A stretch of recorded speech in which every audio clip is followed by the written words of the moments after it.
In this video, we're going to learn about the mean value theorem. And the mean value theorem says this. If some function f of x is continuous on the closed interval a to b and differentiable on the open interval a to b, then there is some point in that interval, so there exists, I'll write it out in English, there is some c inside this interval such that the derivative at c is equal to the average slope on the entire interval.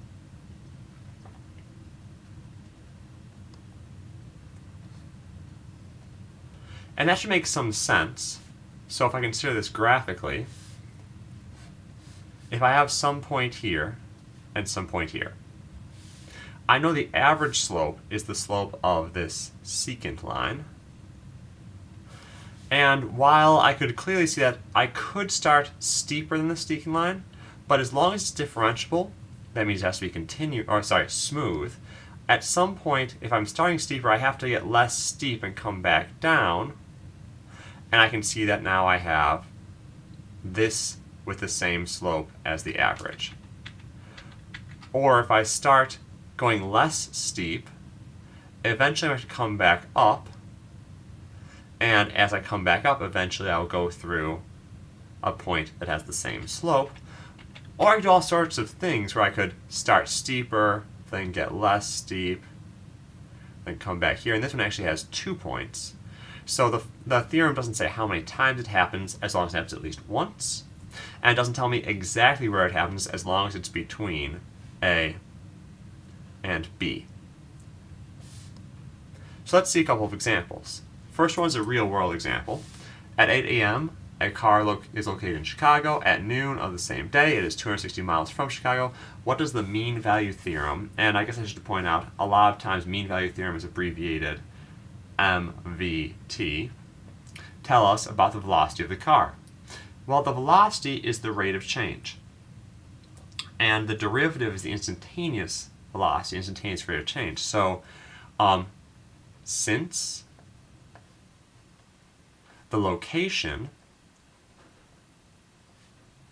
of the car is continuous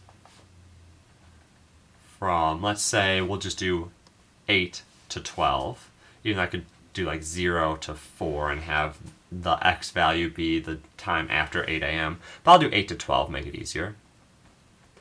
And it's continuous because the car isn't going to teleport. It can't be at one point in one instant and a completely different point another instant. It's going to move smoothly through things. So, since the location of the car is continuous on that interval and differentiable on the open interval, and it's differentiable because if we're talking about the motion of a car, it cannot instantaneously change massive velocities. Even if a car were to, let's say, hit a brick wall, so just considering the graph, if I want to say that it looks like this, I can't actually have this corner here. That means that at one instant it's going forward at some velocity, and then at the next instant it's going backwards at a different velocity, or it's going forward and then immediately stopping. Even if you were to hit a concrete wall, the car, and everything sort of gives a little bit. So it won't actually have a sharp corner. It can't possibly have a sharp corner. And if you start going to the very extreme, when you start talking about the atoms getting closer and closer together, it ends up being an electromagnetic force that stops them. And it's not really a wall. It's more like pushing two magnets together. It's not going to be a corner. It might be a very sharp curve, but it's not going to actually be a corner. So, because we have this continuity and this differentiability that we need, this means that, let's call the location x, so x prime of t for time, will actually equal the average slope. So x of 12, the location at noon, minus the location at 8, over the 4-hour difference. The location at noon is 260 miles. The location at 8 a.m. is 0 miles over 4 hours. And 260 divided by 4 is going to give me 65 miles per hour. So, and this is for some t, for some t in the interval 8 to noon. So in English what this tells us is at some point in time, at least one, between 8 a.m. and noon,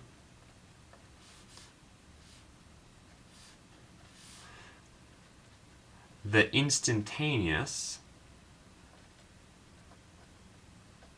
velocity of the car is 65 miles per hour.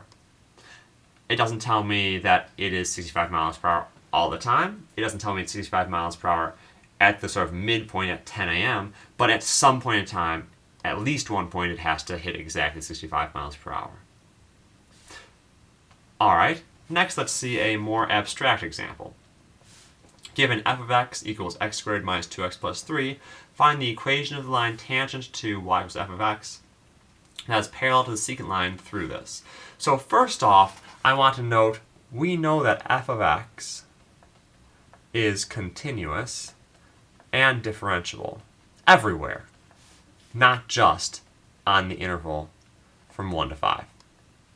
But since it is from 1 to 5, that means I have to find some x value between these where the average slope is equal to the instantaneous slope. So the tangent line will be parallel to the secant line.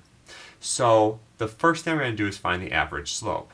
And I'll do that by finding these points. So f of 1 is going to be 1 minus 2 plus 3. So that's going to be 2. F of 5 is going to be 25 minus 10 is 15 plus 3 is 18. And so from this I can do the average slope. So I have the point 1, 2, and 5, 18. So the average slope is going to equal 18 minus 2 over 5 minus 1, which is 16 over 4, which is 4. Now, so I found the slope, I still need the point. And what I'm going to do is this. I'll take the derivative, and that's going to be 2x minus 2. And I need to make this equal to this so that the tangent line is parallel to the secant line. So 4 equals 2x minus 2, add 2, divide by 2. So my x-coordinate is 3. And now I can find the point by plugging in 3. So f of 3 is equal to 9 minus 6 plus 3. 9 minus 6 is 3, plus 3 is 6. That means I'm at the point 3, 6. And so with all this information, I can finally write the equation of the tangent line. Y equals, the slope is 4, x minus 3 plus 6. I hope this video helped you understand mean value theorem a little more. If you have questions, please feel free to comment below.